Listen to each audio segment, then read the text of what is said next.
Hello दोस्तों, आपका स्वागत है जी के चैलेंज ओनली सीएच में। मैथ के टॉप 10 क्वेश्चन बहुत ही इंपॉर्टेंट सभी एग्जाम के लिए।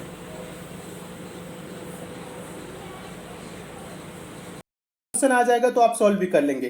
क्वेश्चन ये कह रहा है दोस्तों, किसी मशीन को 15% लाभ और 12% हानि पर विक्रय मूल्य का अंतर 4050 रुपए है, तो 10% लाभ पर मशीन का विक्रय मूल्य क्या होगा। दोस्तों यहाँ पे ये कह रहे हैं, क्वेश्चन हम आपको अच्छे से समझा दे रहे हैं। क्वेश्चन कभी भी आप मैथ के सॉल्व करिए तो समझने का प्रयास जरूर किया करिए। कह रहा है दोस्तों 15% लाभ पे बेचा जा रहा है एक बार अगर उसे 12% हानि पर बेचा जाए तो अंतर कितने रुपए का होगा दोस्तों, 4050 रुपए। 40-50 लिख रहे हैं ना, यानी कि 4050 रुपए का अंतर हो रहा है। तो बोल रहे हैं दोस्तों 10% लाभ पे बेचेंगे तो मशीन का विक्रय मूल्य क्या होगा, ये पूछ रहा है। तो देखिए बहुत सिंपल है, ज्यादा कुछ नहीं करना है, आसान तरीका बता रहा हूं।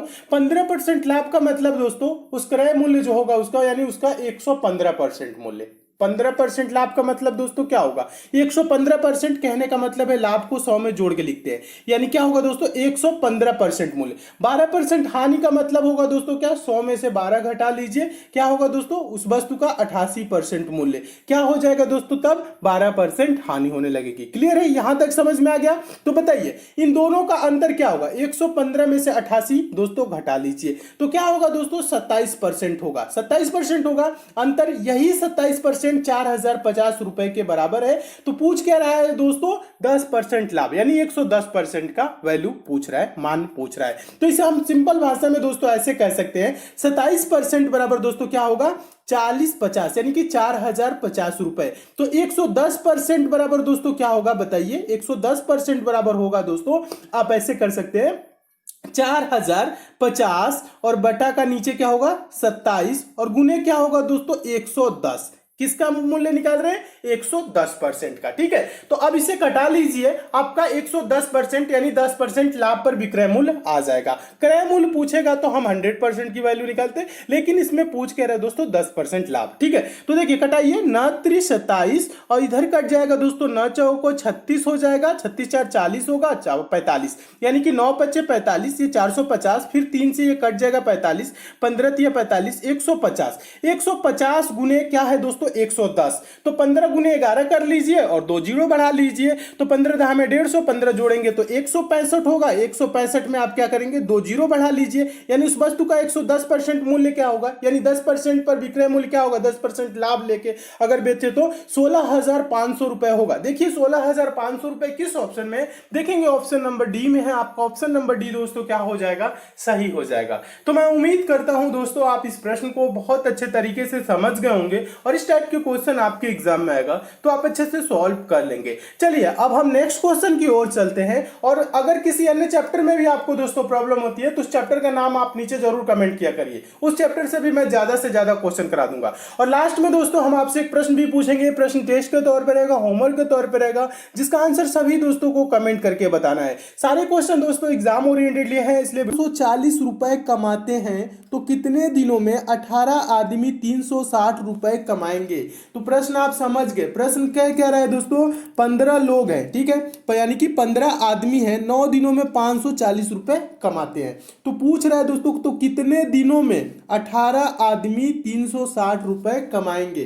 दोस्तों जब कभी भी इस टाइप का प्रश्न आए तो आपको सॉल्व कैसे किया जाता है, M1 D1 बराबर M2 D2, ये वाला तो फार्मूला आपको बताया होगा जब काम और समय आपको जब पढ़ा रहे थे तो, ठीक है, तो उसी के आधार पे इसे भी सॉल्व करेंगे। समझिएगा 15 आदमी 9 दिनों में कितने रुपए, 540 रुपए। तो इसको लिखते कैसे, बस लिखने का तरीका समझ जाएंगे तो प्रश्न भी सॉल्व कर लेंगे। ठीक है, 15 आदमी यानी कि 15 गुणे 9, कितने दिनों में, 9 गुणों में, यानी कि 9 दिनों में कितने रुपए कमाते हैं, 540 रुपए। तो 540 रुपए को हम कहां लिखते हैं दोस्तों, नीचे लिखते हैं। जो मजदूरी होता है ना या रुपए जितने कमाते हैं उसको हम कहां रखते हैं, उसको हम नीचे लिखते हैं। फिर बराबर क्या कह रहा है दोस्तों, तो कितने दिनों में 18 आदमी 360 रुपए कमाएंगे। तो मान लेंगे दोस्तों 18 आदमी x दिनों में कितने रुपए कमाएंगे दोस्तों, 360 रुपए कमाएंगे। बटा में क्या लिखेंगे, 360 रुपए। ये जो रुपए कमाने वाली बात होती है ना, इसको कहाँ लिखते हैं, इसको नीचे लिखते हैं, समझिएगा बेसिक से एकदम अच्छे से, ठीक है। अब क्या करेंगे दोस्तों, बस इसी को कटा लेंगे, तुरंत आपका आंसर आ जाएगा। बस इसको क्या करना है, छोटा करना है। देखिए छोटा कैसे करना है, ये जीरो से आपका ये वाला जीरो कट कैंसिल हो जाएगा। फिर उसके बाद कैसे कैंसिल करेंगे, देखिए दोस्तों, ये हो जाएगा 18 दूना का 36 और ये 18 से ही कट जाएगा, 18 तिहाई 54। और फिर ये 3 से क्या हो जाएगा दोस्तों, 3 गुणे 3 यानी कि 3 3 का 9 हो जाएगा। ये दो से कट जाएगा, ये 2 से कितने बार में चला जाएगा, ये 2 9 18 हो जाएगा। फिर ये 3 से 9 कितने बार में, 3 3 का 9 हो जाएगा।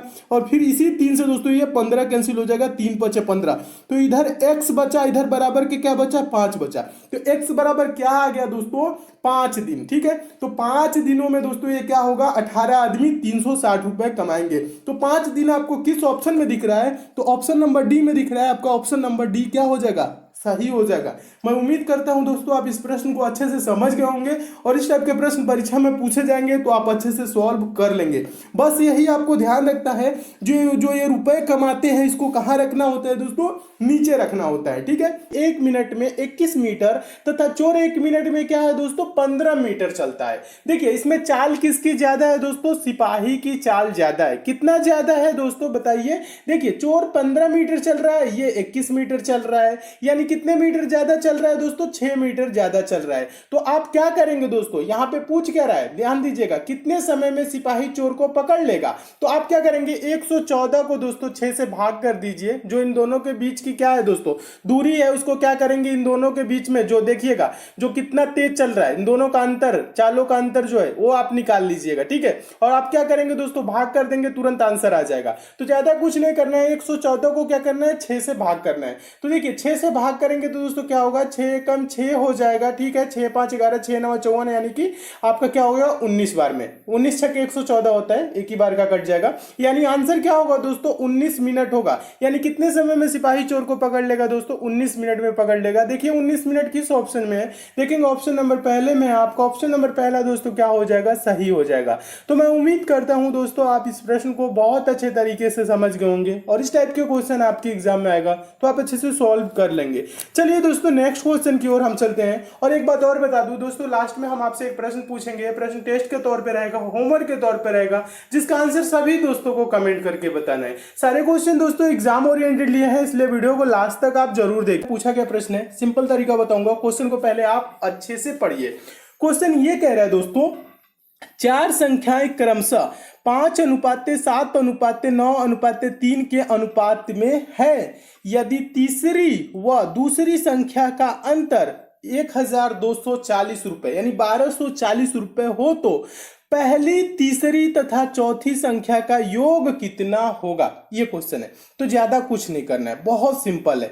क्या कह रहा है दोस्तों, यदि तीसरी व दूसरी संख्या का अंतर, तीसरी कौन है दोस्तों, ये 9 रेशियो में है, दूसरी कौन है दोस्तों, ये जो 7 के रेशियो में है, इनका अंतर क्या बोल रहे हैं दोस्तों, 1240। तो 7 और 9 का, 9 और 7 का अंतर क्या होगा, 9 में से 7 घटाइए, 2 रेशियो में कितना होगा दोस्तों, 2 रेशियो बराबर दिया है दोस्तों 1240 रुपए यानी 1240 रुपए। तो 1 रेशियो बराबर क्या होगा, 2 से भाग कर दीजिए, 2 छक्के 12, 2 दूना के 4, 0, 620 होगा कि नहीं। 1240 का अंतर कितना होता है, 620 होगा। क्लियर है, 1 रेशियो बराबर दोस्तों 620। तो पूछ कह रहा है दोस्तों पहली, तीसरी, चौथी संख्या का योग कितना होगा। पहली तीसरी संख्या का योग, तो पहली तीसरी संख्या का रेशियो जोड़ लीजिए।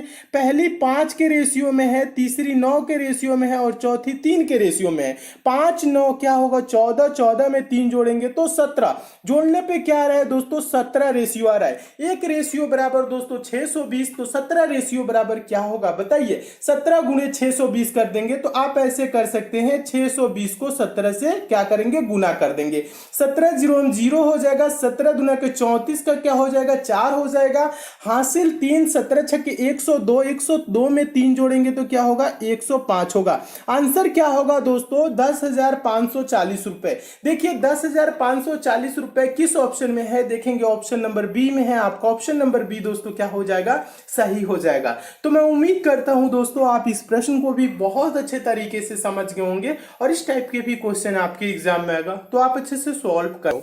देखिए करना क्या है, ये होता है दोस्तों M1, फिर आगे होता है D1, फिर आगे होता है T1, फिर आगे होता है दोस्तों M2, फिर आगे होता है दोस्तों D2, फिर आगे होता है T2। ये इसके लिए फॉर्मूला होता है, ठीक है। देखिए M1 की जगह कितने आदमी हैं ये यहाँ पे रखेंगे, ठीक है। और यहाँ टाइम है ये 6 घंटे, तो यहाँ रख देंगे गुणे 6, और ये दिनों की संख्या है दोस्तों, तो D1 की जगह रख देंगे, ठीक है। बस ऐसे करना है। और बराबर में क्या होगा M2, यानी कि पूछ रहा है कितने आदमियों की आवश्यकता है, तो हमें M2 की क्या करना है दोस्तों, वैल्यू आपको बताना है, M2 की वैल्यू बताना है क्या होगा, ठीक है। और यहाँ पे लिखा है दोस्तों 10 घंटे, तो T1 की जगह 10 घंटे, और 12 दिन को कहाँ रखेंगे, D2 की जगह, ठीक है। यानी कि सभी गुना में है, आप अगल बगल भी लिख सकते हैं, कोई प्रॉब्लम नहीं है, ठीक है। चलिए बताता हूं, देखिए करना क्या है दोस्तों, 32 आदमी 6 घंटे काम करके एक काम को 10 दिनों में पूरा करते हैं। तो आपको करना क्या है दोस्तों, बस सिंपल है। देखिए 32 आदमी यहाँ पे 6 रख लीजिए या 10 रख लीजिए, सब गुने में है, तो इसलिए नहीं सोचिएगा कि पहले लिखे कि बाद में लिखे, ठीक है, ऐसे कंफ्यूज ना होइएगा।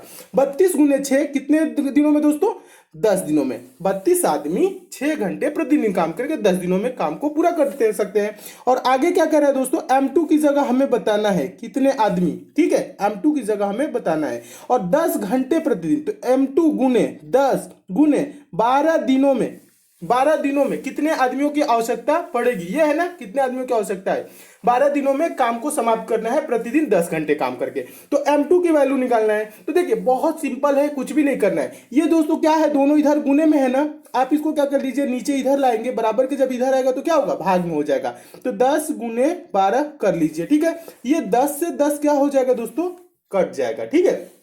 फिर देखिए 6 से ये 12 कट जाएगा, 6 दूना के 12, और इस 2 से दोस्तों ये 32 कट जाएगा, 16 दूना के 32। तो दोस्तों M2 बराबर क्या आया है, M2 बराबर बराबर किधर क्या है, 16। तो M2 बराबर यानी कि 10 घंटे प्रतिदिन काम करके दोस्तों 12 दिनों में, ठीक है, देखिएगा 10 घंटे प्रतिदिन काम करके 12 दिनों में काम को समाप्त करने के लिए कितने आदमियों की आवश्यकता होगी, 16 आदमियों की आवश्यकता होगी। 16 देखिए किस ऑप्शन में है, देखेंगे ऑप्शन नंबर बी में दिया हुआ है, आपको ऑप्शन नंबर बी क्या हो जाएगा दोस्तों, सही हो जाएगा। तो मैं उम्मीद करता हूं दोस्तों आप इस प्रश्न को बहुत अच्छे तरीके से समझ गए होंगे। देखिए सिंपल तरीका है, यहां पे तो लिख दिया हूं, लेकिन आपको लिखने की भी जरूरत नहीं है। M2 दोस्तों पूछा है और यहां इतना सब दिया है, तो आप डायरेक्ट कटा देंगे, 10 से 10 कट जाएगा, 6 दूना के 12, 2 से ये 32 कटेगा 16 बार में, तो M2 बराबर 16 दिन आ गया, ठीक है। यानी M2 बराबर 16 दिन नहीं, M2 बराबर क्या, 16 लोग, 16 लोगों की आवश्यकता पड़ेगी प्रतिदिन 10 घंटे काम करके 12 दिनों में दोस्तों काम को समाप्त करने के लिए, 16 आदमी, ठीक है। ऑप्शन नंबर बी आपका सही हो जाएगा। तो मैं उम्मीद करता हूं दोस्तों आप इस प्रश्न को बहुत अच्छे तरीके से, सिंपल तरीका दोस्तों बता रहा हूं, आप बिना पेन उठाए सॉल्व कर सकते हैं। पहले प्रश्न को ध्यान से पढ़िएगा। प्रश्न ये कह रहा है दोस्तों, एक परीक्षार्थी किसी परीक्षा में 20% अंक प्राप्त करता है और वह 30 अंकों से अनुत्तीर्ण हो जाता है, किंतु यदि वह 32% अंक प्राप्त करता तो न्यूनतम उत्तीर्णांक से 42 अंक अधिक प्राप्त होते। परीक्षा का पूर्णांक ज्ञात कीजिए। दोस्तों पहले मैं आपको प्रश्न समझा देता हूं। पूर्णांक पूछ रहा है यानी टोटल कितने नंबर का परीक्षा था ये पूछ रहा है, ठीक है। जो अधिकतम मार्क होता है ना वो कितने नंबर का था ये पूछ रहा है। तो ज्यादा कुछ नहीं करना है, यहाँ पे क्वेश्चन समझिएगा। एक परीक्षार्थी है दोस्तों 20% अंक प्राप्त करता है और क्या होता है दोस्तों 30 अंकों से अनुत्तीर्ण हो जाता है। अनुत्तीर्ण मतलब फेल हो जाता है जब ये 20% पाता है। लेकिन बाद में क्या कह रहा है, किंतु कह रहा है 32% जब अंक प्राप्त करता है दोस्तों, 32% अंक प्राप्त करता है तो क्या होता है 42 अंक अधिक प्राप्त होते हैं। यानी 32% जब उसे अंक मिलेगा तो जो पासिंग मार्क है उत्तीर्णांक है ना दोस्तों, उससे क्या होगा 42 अंक अधिक प्राप्त होगा। पूछ रहा है परीक्षा का पूर्णांक ज्ञात कीजिए, यानी 100% की मान कितना है, पूरा 100% जो अंक होगा वो कितना है ये पूछ रहा है। तो ज्यादा कुछ नहीं करना है दोस्तों, एकदम दोनों तरफ क्या करना है बराबर करना है। बराबर करना है कहने का मतलब है 20% अंक, देखिए यहां क्या पाया है दोस्तों 20% अंक पाया है, 30 अंकों से क्या हो रहा है फेल हो रहा है। तो दोनों तरफ हम पास रखेंगे। अगर ये 20% अंक पाता, ठीक है पाया है, और 30 अंक इसे और मिलते, देखिएगा 30 अंकों से फेल हुआ है ना, अगर इसे 30 अंक प्लस होते मिलते तो क्या होता दोस्तों ये पास हो जाता, पास होता ना। दूसरे बगल क्या कह रहा है दोस्तों, किंतु 32% अंक प्राप्त अंक करता है। देखिएगा क्या होता है, यदि वह 32% दोस्तों अंक प्राप्त करता है तो न्यूनतम उत्तीर्णांक से क्या होता है 42 अंक अधिक होता है। अगर ये 32% पाता और दोस्तों इसे 42 अंक कम मिलता तो क्या होता दोस्तों ये पास होता। इधर भी क्या होता है दोस्तों, 42 अंक कम। देखिए 32% पाया है तो इधर क्या हो रहा है, 42 अंक अधिक हो रहा है। तो इधर जो अधिक हो रहा है उसको हम क्या करेंगे, माइनस कर लेंगे, और जो कम हो रहा है उसको हम प्लस कर लेंगे। यानी दोनों तरफ हम क्या कर लिए दोस्तों, बराबर कर लिए। अब देखिए अब सिंपल हो गया। अब आपको परसेंटेज एक तरफ कर लेना है, अंक एक तरफ कर लेना है। पक्षांतर करना तो बताया हूं आपको बेसिक वाले चैनल पे भी ना। देखिए तो देखिए परसेंटेज एक तरफ करेंगे तो देखिए 20% इधर जाएगा तो 32 में से 20 घटेगा तो दोस्तों क्या होगा, 12% होगा। 12% बराबर दोस्तों क्या होगा, ये 42 माइनस का है, बराबर किधर आएगा तो प्लस में होगा। 30 और 42 जोड़ेंगे तो क्या होगा दोस्तों, 72 होगा। इधर का उधर लिख रहे हैं, थोड़ा सा कंफ्यूज ना होइएगा, समझिएगा, ठीक है। तो 12% बराबर दोस्तों क्या हो जाएगा, 72 हो जाएगा। पक्षांतर करना आपको बताया हूं, ठीक है। 12% बराबर दोस्तों 72 अंक। तो 1% बराबर दोस्तों कितना अंक होगा बताइए, 72 को 12 से भाग कर दीजिए, 12 छक 72, 1% बराबर 6 अंक होगा। और पूछ रहा है दोस्तों परीक्षा का पूर्णांक, यानी कि 100% का मान पूछ रहा है। 100% बराबर क्या होगा, जब 1% बराबर 6 अंक तो 100% बराबर 100 गुणे 6 यानी कि 600 अंक होगा। यानी परीक्षा का पूर्णांक क्या होगा, 600 अंक होगा। 600 देखिए किस ऑप्शन में है, देखेंगे ऑप्शन नंबर डी में है। आपका ऑप्शन नंबर डी दोस्तों क्या हो जाएगा, सही हो जाएगा। तो मैं कहे संख्या यहां पे कुछ भी दे दे, कहे उतनी ही बड़ी है जितनी, यहां पे कोई भी संख्या दे दे, मान लेते हैं यहां संख्या x दे देता है, कोई भी दे देता है, बोले उतनी ही बड़ी है जितनी y से छोटी है। y की जगह कोई भी संख्या हो सकता है और पूछे वह संख्या कौन सी है, ठीक है। तो इसके लिए दोस्तों सबसे आसान तरीका क्या होता है, मैं आपको शॉर्ट ट्रिक बता रहा हूं, आपको ज्यादा कुछ नहीं करना है। देखिए दिमाग ज्यादा नहीं लगाना है, आप क्या करेंगे, x प्लस वाई बाई 2 कर देंगे, दोनों संख्याओं को जोड़ के 2 से भाग कर देंगे, वो संख्या आ जाएगी। चलिए यहां पे हम आपको दिखा भी दे रहे हैं। तो देखिए क्या करेंगे, पहली संख्या क्या है 31 है, दूसरी संख्या क्या है दोस्तों 75 है। दोनों को जोड़ दीजिए और 2 से भाग कर दीजिए। तो जोड़ेंगे तो 5 1 6 हो जाएगा, 7 2 9 देखिएगा, सॉरी 7 3 क्या हो जाएगा दोस्तों 10, 106 हो जाएगा। और 106 को दोस्तों 2 से भाग करेंगे, 106 को दोस्तों 2 से भाग करेंगे तो क्या आएगा दोस्तों 53 आएगा। क्या आएगा, 53 आएगा। यानी वो संख्या क्या होगी दोस्तों 53 होगी। देखिए 53 किस ऑप्शन में, देखेंगे ऑप्शन नंबर सी में, आपका ऑप्शन नंबर सी क्या हो जाएगा, सही हो जाएगा। आप चाहें तो ऐसे चेक भी कर सकते हैं। देखिए ये 53 दोस्तों है ना, देखिए 31 से कितनी बड़ी है बताइएगा, कितनी बड़ी है सॉरी देखिएगा 31 से कितनी बड़ी है, 53 में से 31 घटा दीजिए तो आपको पता लगेगा 22 बड़ी है। कितना बड़ी है दोस्तों, 22 बड़ी है। अब देखिए ये 53 है ना 75 से कितना छोटा है बताइएगा, 75 में से 53 घटा दीजिए तो क्या आएगा 22। यानी कि दोस्तों ये जो 53 है 31 से 22 बड़ी है और 75 से कितनी छोटी है, 22 छोटी है। यानी उतनी ही बड़ी है जितनी छोटी है। आ रहा है कि नहीं। तो ऐसे प्रश्नों के लिए दोस्तों आप क्या करेंगे, x प्लस वाई बाई 2, ठीक है। याद हो गया होगा ये ट्रिक। देखिए ज्यादा कुछ नहीं करना है, आप चाहे तो ऑप्शन सकते हैं। क्वेश्चन को पहले ध्यान से पढ़िएगा दोस्तों। क्वेश्चन ये कह रहा है दोस्तों 25 लीटर के मिश्रण में दूध और पानी का अनुपात 4:1 यानी कि 4:1 है।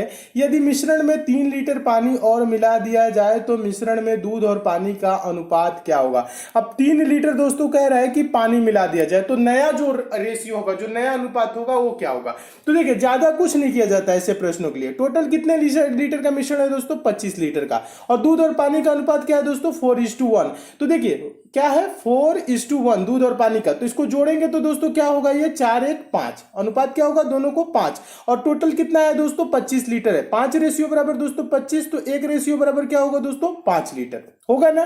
तो अब देखिए अलग अलग हम दूध और पानी की मात्रा ला देंगे, तो इसे 5 से गुणा करेंगे तो 5 को क्या होगा 20 लीटर दूध हो जाएगा, और 5 से इसमें गुणा करेंगे तो क्या होगा 5 लीटर पानी हो जाएगा। यानी कितना है दोस्तों 25 लीटर में 20 लीटर दूध है, 5 लीटर पानी है। मिलाने की क्या बात कर रहे हैं दोस्तों, 3 लीटर और पानी मिलाने की कह रहे हैं। तो 3 लीटर इसमें मिला देंगे तो क्या हो जाएगा 8 लीटर हो जाएगा। दूध तो उतना ही रहेगा 20 ही लीटर रहेगा, पानी क्या हो जाएगा 8 हो जाएगा। अब पूछ रहे हैं दोस्तों जो अनुपात है, अब अनुपात क्या होगा, नया मिश्रण में जो रेशियो है दूध और पानी का क्या होगा। तो अब इसको कटा लीजिए दोस्तों, 4 5 20, 4 दूना के 8। अब नया रेशियो क्या होगा दोस्तों 5:2 यानी 5:2 नया अनुपात होगा। अब देखिए 5:2 किस ऑप्शन में, देखेंगे ऑप्शन नंबर बी में दिया है 5:2, तो यही आपका क्या हो जाएगा आंसर हो जाएगा।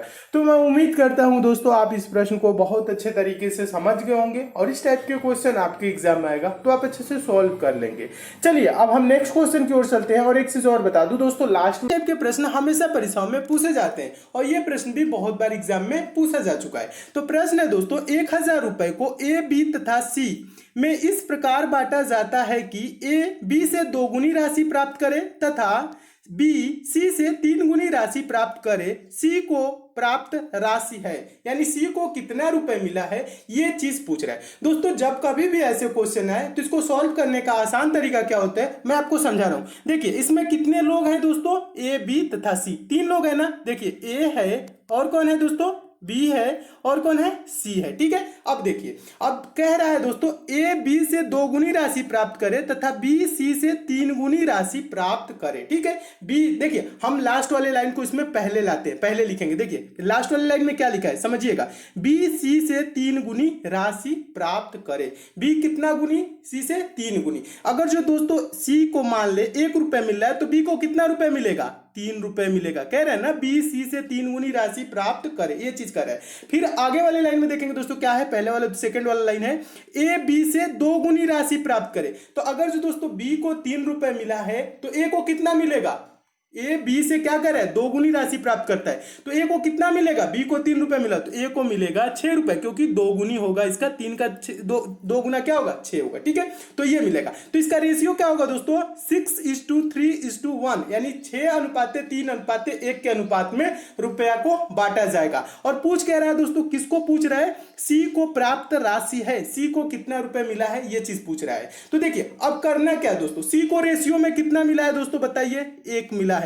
कितने रेशियो में 1 मिला है दोस्तों, 6 3 9 1 10। टोटल रेशियो क्या है, 6 3 1, जोड़ेंगे कितना हो जाएगा 10। तो 1 मिला है 10 में, और कितना रुपए है टोटल दोस्तों, 1000 रुपए में। तो गुणे लिख लेंगे दोस्तों 1000, क्या लिखेंगे गुणे 1000। बस इसी को कटा लीजिए, आंसर आ जाएगा सी को प्राप्त राशि। ठीक है, तो 0 से ये 0 कैंसिल हो जाएगा और 100 गुणे क्या होगा दोस्तों, 100 हो जाएगा। क्या होगा दोस्तों, 100। तो सी को कितना रुपए मिला दोस्तों, 100 रुपए मिला है। ठीक है, तो 100 रुपए देखिए किस ऑप्शन में, तो देखेंगे ऑप्शन नंबर बी में। तो आपका ऑप्शन नंबर बी दोस्तों क्या हो जाएगा, सही हो जाएगा। तो मैं उम्मीद करता हूं दोस्तों आप इस प्रश्न को बहुत अच्छे तरीके से समझ गए होंगे, और इस टाइप के क्वेश्चन दोस्तों आपके एग्जाम में आएगा तो आप अच्छे से सॉल्व कर लेंगे। चलिए नेक्स्ट क्वेश्चन की ओर चलते हैं। और दोस्तों लास्ट में आपसे एक मैथ का इंपॉर्टेंट क्वेश्चन भी पूछूंगा, जिसका आंसर आपको कमेंट करके देना है। ठीक है, सारे स्टूडेंट जरूर कमेंट करके बताएंगे उसका राइट आंसर क्या होगा। बता रहा हूं ऐसे प्रश्न कभी भी आएगा तो आप सॉल्व कर लेंगे, आसान तरीका। क्वेश्चन पहले देखिए, क्वेश्चन ध्यान से पढ़िएगा। क्वेश्चन ये कह रहे हैं 5 क्रमिक विषम धनात्मक पूर्णांक का औसत 9 है, उनमें से सबसे छोटा क्या है। क्वेश्चन को एक बार ध्यान से देखिए। क्वेश्चन ये कह रहा है दोस्तों 5 क्रमिक विषम धनात्मक पूर्णांक का औसत क्या है, 9 है, उनमें से सबसे छोटा क्या है। दोस्तों पहले थोड़ा सा औसत का आपको रूल बता दूं। औसत क्या होता है दोस्तों, बीच वाला संख्या होता है। औसत मतलब बीच वाला, कहने का मतलब है मैं बोलूं दोस्तों 1 2 3, इसका औसत क्या होगा दोस्तों, इसका औसत होगा 2। कैसे पता, औसत निकालना कैसे देता है, फार्मूले से भी निकाल सकते हैं। संख्याओं का योग बटा संख्याओं की संख्या। संख्याओं का योग क्या होगा दोस्तों, 1 में 2 जोड़ेंगे 3, 3 में 3 जोड़ेंगे तो क्या होगा 6। टोटल कितने संख्या है, 3, 3 से भाग कर दीजिए दोस्तों तो क्या होगा 2। ये क्या आ गया दोस्तों, औसत आ गया 2। समझ में आया कि नहीं। औसत क्या होता है दोस्तों, बीच वाला संख्या होता है। चलिए एक और एग्जांपल लेते हैं, अभी थोड़ा सा आपको कंफ्यूजन भी हो सकता है। 1 2 3 4, इसका औसत दोस्तों क्या होगा। आप बोलेंगे इसमें तो कोई बीच वाला संख्या है ही नहीं। बीच वाला संख्या होगा ना दोस्तों, यहाँ पे देखिए 2 और 3 के बीच में क्या आएगा दोस्तों, 2 और 3 के बीच में आएगा 2.5, यानी 2.5 आता है। ये हो जाएगा औसत। आप चाहे तो निकाल भी सकते हैं। 1 2 जोड़ेंगे दोस्तों 3, 3 3 6, 6 4 10, 10 को क्या करेंगे 4 से भाग करेंगे तो क्या होगा दोस्तों 2.5 होगा। समझिएगा, पहले मैं यहाँ पे कॉन्सेप्ट आपको समझा रहा हूं। जब ये चीज आप समझ लेंगे तो औसत के दोस्तों 70 से 80% जो क्वेश्चन आते हैं एग्जाम में बिना पेन उठाए आप सॉल्व करेंगे। इसको आप जरूर समझिए। तो देखिए यहाँ पे क्या हो गया, आपका 2.5 हो गया। क्लियर है। यहाँ पे कह रहा है धनात्मक विषम, विषम कह रहा है 1 3 5, इसका औसत दोस्तों क्या होगा, इसका भी क्या होगा, बीच वाला ही होगा। आप चाहे तो कर भी सकते हैं। 1 3 4, 4 में 5 जोड़ेंगे तो क्या होगा 9, 9 को 3 से भाग कर दीजिए, टोटल 3 ही संख्या है ना तो 3।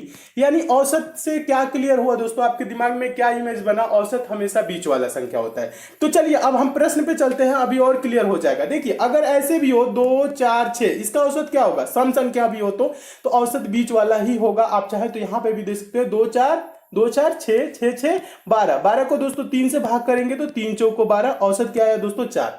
औसत क्या होता है, हमेशा बीच वाला संख्या होता है, चाहे कितना हो संख्या हो। तो यहां पे आप देखिए, अब क्वेश्चन पे चलते हैं। अब बहुत अच्छे तरीके से आप समझेंगे।